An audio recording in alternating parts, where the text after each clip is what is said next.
Agora a gente volta a falar do caso dos idosos que foram abandonados, que nós mostramos agora há pouco aqui no Cidade. A gente mostrou várias vezes problemas como esse, mas a pergunta que fica é: como é que as pessoas que maltratam e abandonam esses idosos podem ser penalizadas? Sobre esse assunto, quem vai conversar agora com a gente pela internet é o advogado Leonardo de Moraes. Boa noite, doutor Leonardo. Existem leis para punir essas pessoas? Quais crimes elas cometem de forma geral, além dos maus tratos?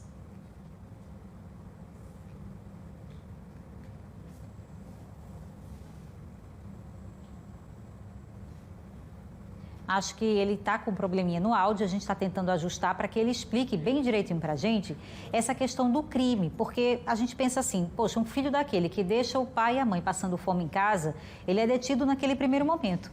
Mas depois, o que acontece? Essa pessoa vai presa, ela fica presa, ela responde a um processo criminal. Foi por isso que a gente convidou aqui o advogado, ele já está de volta com a gente e vai explicar esse assunto. Retomando aqui a comunicação, doutor, quais são então os crimes pelos quais essas pessoas que maltratam idosos podem responder? Boa noite, Beatriz. Boa noite a todos e a todas. Realmente existe um tratamento, né, pela legislação penal para as pessoas que praticam este tipo de comportamento, né? Para que todos tomem conhecimento, a lei que regula, né, e que protege o idoso no Brasil é a Lei 10.741 de 2003, que é popularmente conhecida como Estatuto do Idoso, que é uma lei que protege qualquer pessoa com idade igual ou superior a 60 anos, que é o conceito de idoso que a própria legislação penal do Brasil ela vem então estabelecer.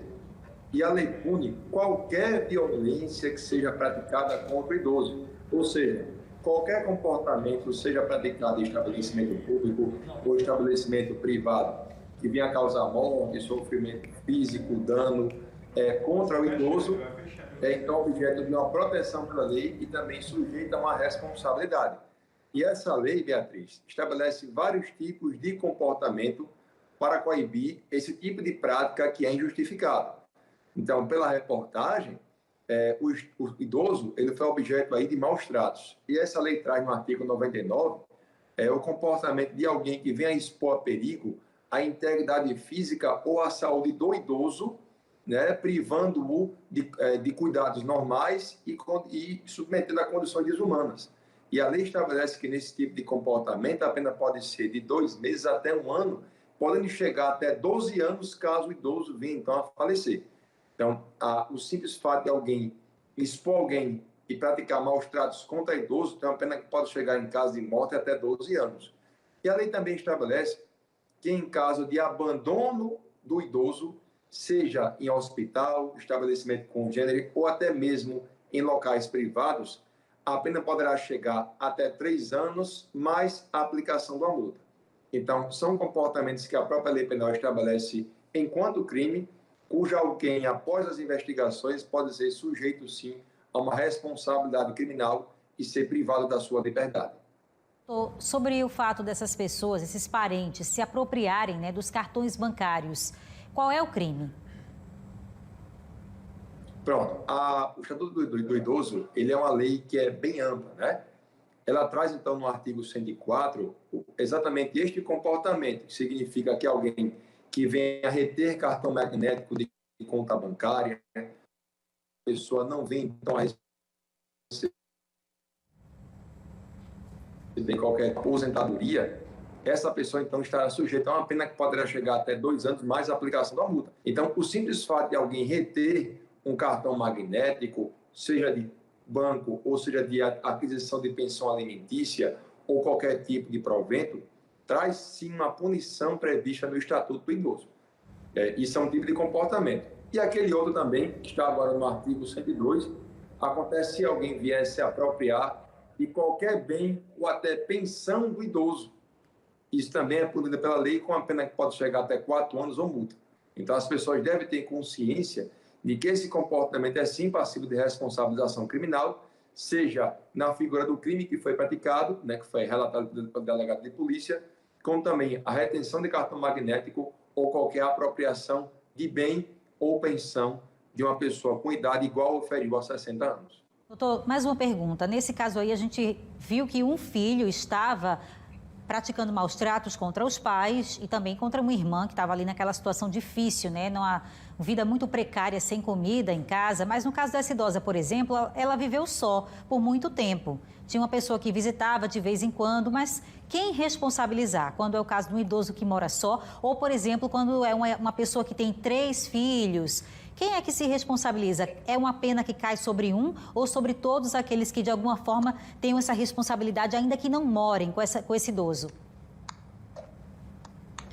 A lei estabelece que o responsável por alguém que é idoso é aquela pessoa que tem o cuidado, a guarda, a vigilância ou então a autoridade em relação ao idoso. E nesse tipo de situação, a lei traz uma gradação que vai primeiro para os filhos, podendo chegar, claro, não nesse caso para ascendentes, mas podendo chegar até irmãos ou até mesmo aos cônjuges. Então, essa responsabilidade, ela pode ser compartilhada. Não necessariamente o fato de alguém ter um filho, é somente o filho que vai caber a responsabilidade. Também cabe aos irmãos e também ao seu próprio cônjuge. Então, é uma responsabilidade que poderá ser, então, fatiada e poderá levar a um conjunto de responsabilidades penais que possa levar, então, à punição de todas essas pessoas que, nesta cadeia, resolveu, ao invés de cuidar do seu ente querido, deixá-lo aí a esmo, enfim, largado, deixá-lo, enfim, ao abandono. Obrigada, doutor. São casos lamentáveis, né, que a gente se depara de vez em quando. É mais comum do que se imagina. E é importante que os vizinhos ajudem a denunciar, né? As pessoas que conhecem aquela situação de precariedade pela qual um idoso passa, de abandono, são elas que muitas vezes acabam salvando essa vítima, né? Isso, o cuidado é uma responsabilidade de todas as pessoas. A legislação estabelece que os entes públicos, como hospitais, né, casas de abrigos públicos, têm uma responsabilidade, a notificação obrigatória quando houver um idoso em situação de abandono, situação de perigo ou risco à sua integridade física ou psíquica. Mas esta responsabilidade também acontece em relação às próprias pessoas.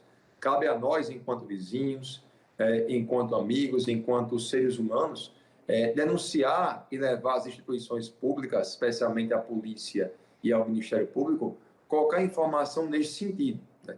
Então, é uma responsabilidade que, felizmente, deve ser compartilhada e a gente, enquanto vizinho, enquanto sociedade, deve estar sempre aí ouvindo as informações e levando-as aos órgãos públicos, como eu falei, especialmente à polícia e também ao Ministério Público.